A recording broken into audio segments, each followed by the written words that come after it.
YouTube, what's happening? It is Tuesday, May 21st. There are 15 MLB games to talk about today, but first, a little recap of yesterday, and it was a rough one. We had 5 straight days of profits. It was great, beautiful celebrating those. We had to pay taxes yesterday, had to give a little bit of it back. So you had it was a wild day with the Padres starting off with that comeback win, which was great, but it crushed the over, and Cease got roughed up so he didn't hit his ladder or even his initial prop. Then you had the Yankees giving up 4 runs to the top of the ninth to the Mariners. Wild ending there. And then you had the Marlins actually winning a game. They beat Milwaukee. It was wild. It was one of those days where the statistics all lined up, but crazy things happen. So you take those. You're not going to win every day. So you take the wins when you can get them, you just tolerate the losses when you have them, and you move on to the next day. So that's what we're going to do. Tuesday games. Let's go ahead and jump into them. All right, first game, we got the Mets and the Guardians. We got Hauser with his 7.44 going up against Carrasco with his 5.16 ERA. Currently in the betting markets, we have the Guardians as a 125 favorite on the main line, over under 9.5 with a little bit of juice on the under. Looking at some of the statistics, NRFI chance, Mets hit the NRFI in 50% of their away games, Cleveland 68% of their home games. That comes out to a little bit of a 38% chance. I ain't feeling that at all. Runs wise, they're both scoring over 4.4 runs a game, puts them right in the middle of the pack in baseball. Batting average wise, 250 for the Mets, 237 for Cleveland, middle of the pack again. K wise, Cleveland's not striking out as much as the Mets. Mets are doing 8.5 a game, Cleveland 6.6 a game, about middle of the pack again. And walks wise, they're in the lower tier. Neither one's walking that much. Cleveland 2 a game, Mets 2.1 a game. The main thing we want to look at here is the pitchers. Both pitchers have super high ERAs. They've been out there a good bit of innings, so we know what they're going to get. We know what to expect with these pitchers. With them being able to still put up roughly 9 runs a game on average, they get pitchers that can give up even more. I am leaning the over in this one at 9.5, especially that plus 100. If I can get that, I will take the over in this one. Side-wise, I would lean Cleveland mainly because I think Carrasco is a better pitcher than Hauser. The numbers line up and tell you that. Hauser gives up more walks and strikeouts. So that should tell you what you need to see right there. So I'm going to lean Cleveland on the money line and definitely the over of 9.5. Next game. All right, next up, we got the Brewers and the Marlins. We got Gasser with his 0.82 ERA, even though it's only been 11 innings, against Rogers and his 5.79 ERA. Betting markets have it as a Brewers 135 money line favorite, over under 7.5, a little bit of juice on the over. Looking at the statistics, NRFI percent, Milwaukee hits the NRFI 69% of the time when they're on the road. Miami hits it 77% of the time when they're at home. Gives you about a 53% chance. Not really feeling that, especially with a pitcher who gives up 5.79 runs a game. So we're going to pass on that. Runs a game, Milwaukee is 4.8, which is 11th. Miami is 5.2. They're getting hot. They're 9th in baseball. Averages wise, Miami's batting 266, which puts them in the top 10. Milwaukee is 19th at 238, means Miami's batting better. On the strikeouts, Miami's doing better as well, 7.4, which puts them at 10th. Milwaukee, 8.2 at 14th. And walks-wise, they're both in the top 8. They're both getting on base, with Milwaukee at 3.6, Miami at 3.4. So what this says is the teams aren't really striking out that much. They're getting on base, and they're getting runs. The over-under being 7.5, I'm highly leaning the over in this one. People are going to see that 0.82 ERA and think it's going to be a super great low pitching game. Rogers, 5.79. And the way Miami is hitting the ball right now, and they are scoring runs, Gasser might be prone to give up some runs. I'm going to take the over 7.5 in this one with a little bit of juice on that at 125. Sidewise, the numbers say take Miami, but I am not doing it. We're not at the point of the season where I can just take Miami. Miami is still one of the bottom 3 teams in my opinion. I can't do it. They're down there with Colorado and the White Sox. They might be better than those 2 right now, but right now I can't do it. So we're going to pass on the side. We're going to take the over 7.5, move on to the next game. All right, next up, we have the Padres and the Reds. We have Musgrove with a 6.37 going up against Abbott with a 3.06 ERA. Currently in the betting markets, we are seeing the Padres at minus 120 favorite, over under 9.5, a little bit of juice on the under in this one. Looking at the statistics, San Diego hits the NRFI 56% of the times when they're on the road. Cincinnati hits the NRFI 86% of times at home. So if you want to look at maybe a Cincinnati doesn't score in the first inning, might be something, but a full on NRFI, I'm going to pass on this one. I don't trust both sides to get it done in this one. Batting runs wise, both teams are struggling. 2.6 for Cincinnati puts them in the bottom 5. San Diego 3.6 puts them at 21st. Neither team is scoring that much. Bottom 10 for these teams isn't a good place to be. Cincinnati's even worse though. They're batting 188 over the last week, which puts them 28th in the majors. Terrible. San Diego's still batting 273. They're batting pretty good. Strikeout wise, 7.8 for San Diego, 26th place for Cincinnati at 9.4. They're striking out 2 more times a game than San Diego, and they're dead last in walks. 1.8 walks a game puts them last. 3 walks a game for San Diego puts them at 12th. This game, I am going to pass on the over-under. 9.5 is a high number when both teams can't score, and the juice on the under is not good enough. I am leaning San Diego on the money line, though, because of how poorly Cincinnati's hitting the ball. They're not getting on base. They can't score. So I'm going to take San Diego minus 120 money line next game. All right, next up, we got San Francisco and Pittsburgh. We got Logan Webb with a 303 and Perez at a 486 going up against each other. On the betting market side, looks like we have the Giants at a minus 135 on the money line, over under 7.5, a little bit of juice on the over. Looking over here at the model, we are seeing that San Francisco has won 4 in a row, Pittsburgh's won 1 in a row.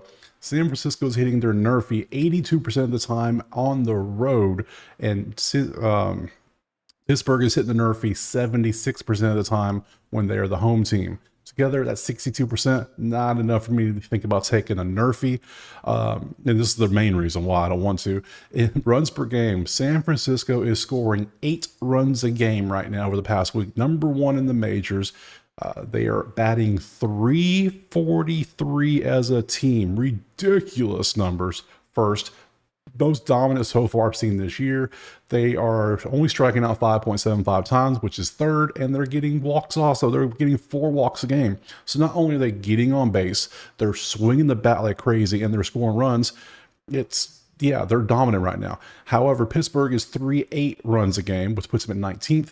They're batting 250, which puts them right in the middle of the pack. And they're striking out almost 10 times a game, which puts them in 27th. And they're not getting walks. 2 walks a game, 26. This game is going to be straightforward, easy. I'm not taking the over-under because this might be a blowout. It could be close. I have no clue. I am going to take the San Francisco money line, put them in a parlay, of course. And I'm going to take the run line in this one as well. Next game. All right, we got the Rangers and the Phillies. We got Gray with a 2.08 going up against Suarez in a 137. Absolute pitching matchup battle. Going to be great to watch. Looking at this, the betting the markets in this one, we have the Phillies at a minus 175, over under 8.5, with a little bit of juice on the under at 120. Statistics-wise tell us that Texas has lost 1 game, Phillies won 3 in a row. Texas hits the NRFI in 56% of their away games. Philly hits the NRFI in 51% of their home games. That puts us at 29%. Matt, we don't like that. That's terrible. We move on to that one. Runs a game. Texas is only scoring 2.75 runs a game, 25th in the majors. Meanwhile, Philly is at 6.8. Normally that puts you in first, but not the way San Francisco starting. They're going to put you at 2nd place. Average wise, Texas is only batting 185 over the last 7 days. That puts them at 29th. 256 for Philly. That puts them at 11th, so they're batting better. However, on strikeouts wise, they're both 1 and 2. Philly 1, Texas 2. They're both only striking out 5.5 times a game, and they're both getting on base. Philly's tied for first. They got 4 walks a game, meanwhile Texas has 3.75 walks a game. So both teams can get walked. They both can get. They're not striking out much. However, Philly is batting better. They're 11th, and Texas is batting terrible. So right here, this tells me to take Philly on the money line for sure. Over-under wise, I don't like that over-under 8.5. I'm going to leave that alone. With the discrepancy in runs for Philly and Texas, I'm definitely taking Phillies. I think I'm even going to take Philly on the run line in this one because there's such a vast difference between runs a game, batting average, pitching matchup is pretty decent, but I'm going to take Philly on both money line and run line. All right, next up, we got the Twins and the Nationals. We got Joe Ryan with a 3.57 going up against Corbin at 5.59. Betting wise, Twins are a 190 favorite somehow. Over under 8.5 with some little bit of juice on the under. I was digging into some numbers here. Minnesota hits the NRFI 80% of the time on the road. Washington hits the NRFI 83% of the time at home. That sounds amazing. You combine them together, it comes up to 66.6% that the chance a NRFI should be hit based on statistics. Run-wise, Minnesota is only scoring 1.83 runs a game in the past week. That puts them dead last. Great sign for the NRFI. They're batting 171, which is also dead last. They're striking out 8.3 times a game, 18th, and they're only getting 2.1 walks a game, which puts 23rd. Washington, they look good yesterday. They're playing the Twins. They're scoring 4.4 runs a game, which puts them 16th in the majors in the past week. They're batting 228, which puts them 23rd. They're striking out more than the Twins at 8.6, and they're about the same on the walks. They're 15th. This one, I'm leaning the NRFI. With the way these two teams are playing, Minnesota's terrible right now. They are struggling. They've lost 7 games in a row. I'm going to say, I don't see how. Yeah, Corbin's not done well this year, sure. But minus 190 for the Twins against the Nationals on a team that has a 7-game losing streak, that should never be a thing. I'm going to take the Nationals out of pure principle based on statistics being better, everything there. I'm going to take Nationals money line for sure. And I think I might put a little bit on the NRFI as well, because Corbin has those games where he either like strikes out 10 dudes and looks great for like 5 innings, or he just falls apart in the first inning. We've seen them both happen. We know how that works. He's like Manoah, but he doesn't, he's still there. So yeah, we'll do that. We're going to take the Nationals money line because that juice on the under, that's just wild. 190 should never be on a 7-game losing streak team. I don't care who they're playing against. And then we're going to dabble in the NRFI in this one. Next game. All right, next up, we got Boston and Tampa Bay. We got Criswell at a 2.76 against Lido with a 3.44. Currently, betting markets have the Rays as a slight favorite on the money line. Over under is 8.5 with a little bit of juice on the under. Statistics wise, Boston's won 2 in a row. Tampa's lost 2 in a row. NRFI chances. Boston has hit the NRFI 72% of the time they're on the road. Tampa's hit the NRFI 74% of the time when they're at home. Combined together, you get about 53% chance. Not enough for me to take it. Runs a game, Boston is 5.33. Tampa is 3.67. Advantage Boston. Batting average, Boston's batting 263. Top 10. Tampa's 212. Bottom 5. K's a game, Boston 8.33. Tampa 10. That's a 10 spot difference. Tampa's almost bottom of the majors, or 28th. And on walks a game, Tampa is getting more walks at 3.1. Boston not as much. This one, the over/under, I'm not touching it. That number doesn't look good. I am going to put something on Boston money line though, just because they are playing much better. They're batting better. They're scoring more. They have seems to be a better pitcher going out there. So we're going to take Boston on the money line at that plus juice and move on to the next one. All right, next up, we got Seattle and the New York Yankees. We have Wu with his 0.93 given 9 innings against Schmidt with a 2.49 over 50 innings going up against each other. Currently in the betting markets, we have the Yankees as a pretty heavy favorite at 165, over under 7.5, a little bit of juice on the over of all things. Looking at the stats, Seattle won the last game after scoring 4 runs in the 9th inning against them. Either that wild game yesterday. NRFI chances. Seattle hits the NRFI 78% of the time when they're on the road. Yankees only hit the NRFI 52% of the time at home, so they're probably 50-50. NRFI chance, that puts you about a 40% spot. I'm not liking that. Moving on. Runs a game. Yankees are scoring 5 a game. Seattle's 3.6. Van's Yankees. Batting average. Seattle's batting 250, right in the middle of the pack. Meanwhile, the Yankees are batting 300 on the dot. That puts them number 2 behind you know who. K-wise, 8.2 for Seattle. New York is at 7.7. Walks-wise are both in the mid to high 2s. This one leans New York as a favorite here. They should have won yesterday. Wu's ERA looks good in the 9 innings he's pitched, but outside of that, we don't know anything else. Schmidt, we know what he can do. He's a good pitcher. I'm definitely going to take the Yankees on a money line. Any of these decently heavy money lines, they're going to go in a money line parlay. So you got this one. You have like there's a few other like Philly, San Francisco, all the ones I say money line, run line. Money lines are going on a parlay together. I'm not going to put one unit on minus 165. I'm not going to do it. But I am going to put them in a parlay, and I'm also going to take them on the run line in this one because I think they get it done quite easily based on the stats. And hopefully Wu isn't just some amazing all-star that just shows up. So we're going to take Yankees 1.5 run line and money line parlay. Next game. All right, next up, we got the White Sox and the Blue Jays. We got, is it Crochet? This one I'm going to say. This is what it looks like. 4.18 against Kikuchi with a 2.6 ERA. betting markets has it as the Blue Jays a -180 with the over-under of 6.5 with the over at 140. Anytime a 6.5 is on the board, it seems like it always hits. Great. It's like a -300 losing. You can almost expect for it to happen. So let's look at some numbers. Chicago is on a 4-game losing streak. Not really surprised there. Toronto's on a 2-game winning streak. NRFI chance. Chicago hits the NRFI on the road 79% of the time. Toronto hits the NRFI at home 81% of the time. That's a 64% chance. We're still not the two big ones. They're coming up, I promise. Runs a game. Chicago's only getting 2 runs a game. That's 28th. And Toronto is at 4.6. That's 14th. So that's big advance for Toronto. Average-wise, they're right next to each other. 2.33 and 2.35. Neither one's batting that great. They're both in the bottom 10. K-wise, Toronto is not striking out that much. 6 a game puts them 5th. White Sox, 8.8, 22nd. And they're both in the 20 to 15 range on walks, about 2.6 average between them both. This one, Toronto clearly seems like the better team. They get the better pitcher going out there. Kikuchi's great.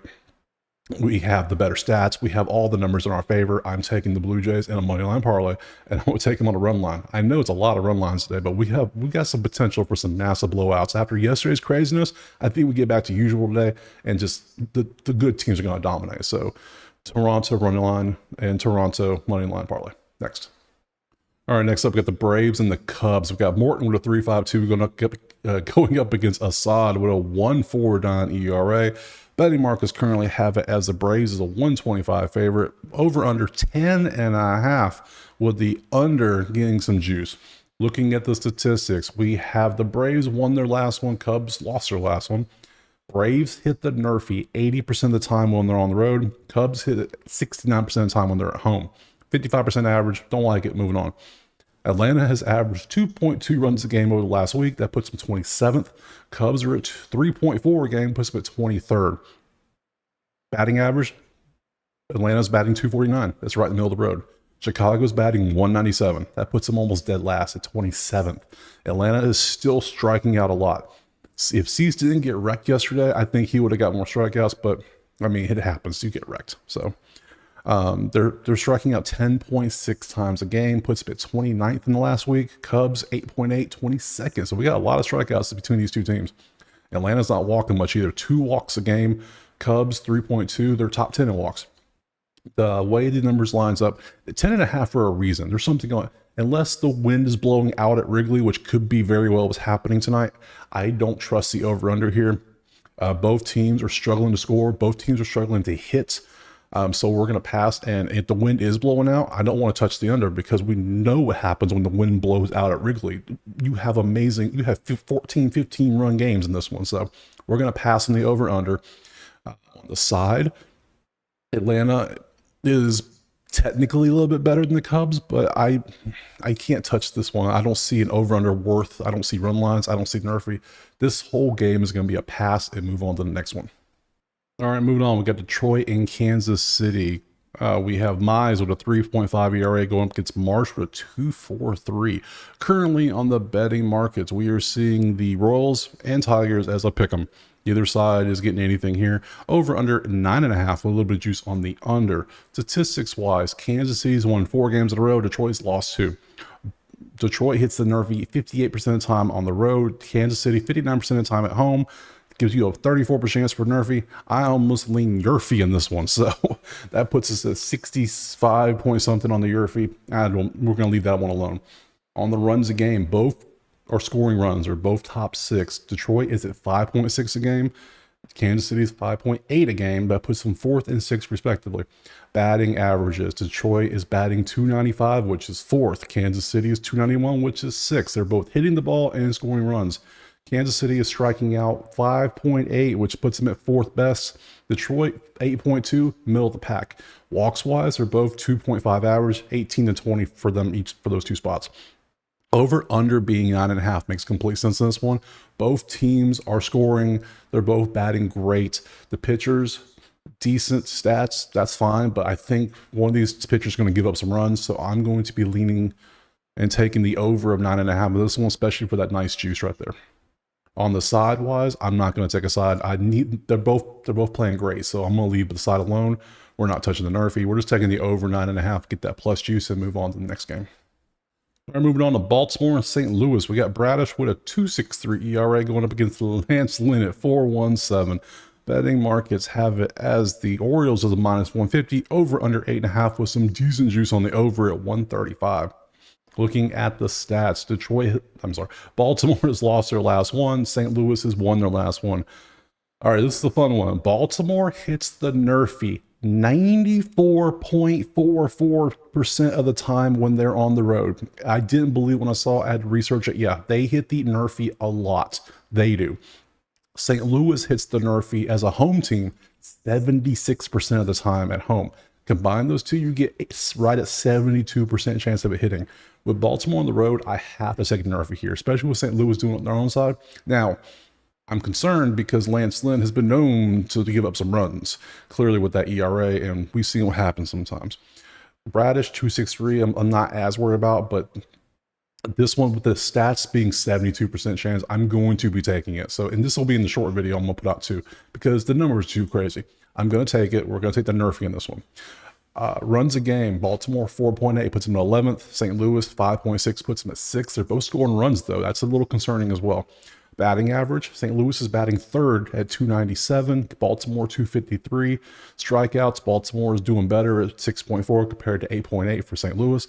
And they're both in the 3 range when it comes to walks, puts them both at 12th and 4th for St. Louis respectively.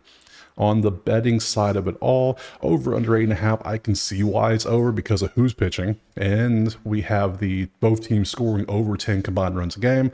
And looking at the stats, St. Louis is playing better. They're batting better, and that's why I would lean St. Louis here on the money line. But I'm going to leave that alone. I'm just going to play the NRFI in this one because of the numbers, and we're going to play the over because of how well both teams are batting and scoring runs, and we'll leave the side alone. Next game. All right, game 13, we got the Angels and the Astros. We got Canning with a 5-2-1 against Javier with 3-2-3. Betting markets have it currently as a 220 favor for the Astros, with over under 8.5 as a basically pick them on both sides. Looking at the numbers, we have Angels hit the NRFI 73% chance on the road. Houston 66% of the time at home, gives you 48. Don't like that pass. On the runs per game, they're both scoring runs. They're both top 5. LA is 6.2, which puts them at 3rd. Houston's at 5.6, which puts them at 5th. They're both batting well. 274 for the LA and 294 for Houston puts them at 7th and 5th. Strikeout wise, Houston's better with strikeouts. They're 7.6 compared to LA's 8.8. And walks wise, they're both at 3.55 average, puts them 4th and 7th respectively on the walks. So both teams, they're not striking out much. They're walks, they're getting hits, and they're scoring runs. And now we're going up against, let's see, we got 2 pitchers with decent. Canning has a decent high ERA. I see why Houston is so heavy on the money line. Both teams are batting great. I'm definitely taking the over in this one of 8.5. Sidewise, I don't trust 220. The numbers are too close in this one to tell me Houston's that much better. And so we're going to leave the side alone, but we are going to take that over of 8.5. Next game. All right, next up, we got Colorado and Oakland. We got Quantrill at 3.66 and Brooks at 3.86. Betting markets has the Athletics as a favorite for once at 135. Over under 7.5 with the over at 120. Looking at statistics, Colorado's lost 3 in a row. Oakland has lost 8 in a row. NRFI percents. 81% of the time, Colorado hits the NRFI when they're the away team. Oakland hits the NRFI 91% of the time when they're the home team. You put them together, you get 74.4% chance of this hitting. I'm taking the NRFI 100% in this game. Runs a game, 4.5 for Colorado, puts them 15th. Oakland at 2. That puts them at 28th. So Oakland scoring, Colorado's build a pack. Batting average, Colorado was at 300. They dropped all the way to 252. They're 13th now. Oakland is at 198 for 26. Oakland is striking out almost 11 times a game, which puts them dead last. They are striking out a ton, and they're not getting walks. They're 2.2. Colorado striking out 7.7, puts them at 12th, and 275, which puts them 17th in walks. Looking at the pitching matchup versus this, I'm taking the NRFI. That's a fact. Over under 7.5. The over It doesn't look good. The under does, but both teams only scoring that many runs. They're both struggling. They're both struggling to hit the ball. I'm taking the NRFI in this one. I'm not even taking a side. We're just going to take a NRFI, sweat out the first inning, and call it a day and move on to the next game. All right, last game, we got Arizona and the Dodgers. We got Bat and his 417 going up against Stone and his 327. Betting markets currently have the Dodgers as a 180 favorite on the money line, over under 8.5 with a little bit of juice on the over. Arizona lost their last game. Dodgers have won 4 in a row. Arizona hits the NRFI 69% of the time on the road. Dodgers hit it 51% of the time at home. That's a 36% chance. We don't like that. We move on. Runs a game. Arizona, 3 runs a game, puts them 24th. Dodgers, 3.3, puts them 18th. Batting average. Arizona's batting 239, which is 18th. Dodgers at 221, not that good. Both teams bottom 18. 8.2 strikeouts for Arizona, 7.1 for Dodgers. Middle of the pack on both of them. Arizona's walking twice a game, which is 26. Dodgers 3 a game, which is 10th. Neither team is batting that well, so the over-under is out. I would even lean the under of 8.5 in this one, with the way the pitching matchup is and the stats here. I don't even see how the Dodgers are really even that much of a favorite, because neither the stats just don't line up. Yeah, the Dodgers have a better team, but I would probably leave this one clean. Yeah, we'll do that. We're not taking the NRFI, we're not taking a total, and we're just going to leave the sides alone. So this entire game is going to be a pass. All right, that's it. 15 baseball games. All the bets have been given out. If you like what you saw, drop a like, subscribe, drop some comments too. Let me know something below, and we'll see you tomorrow. Peace.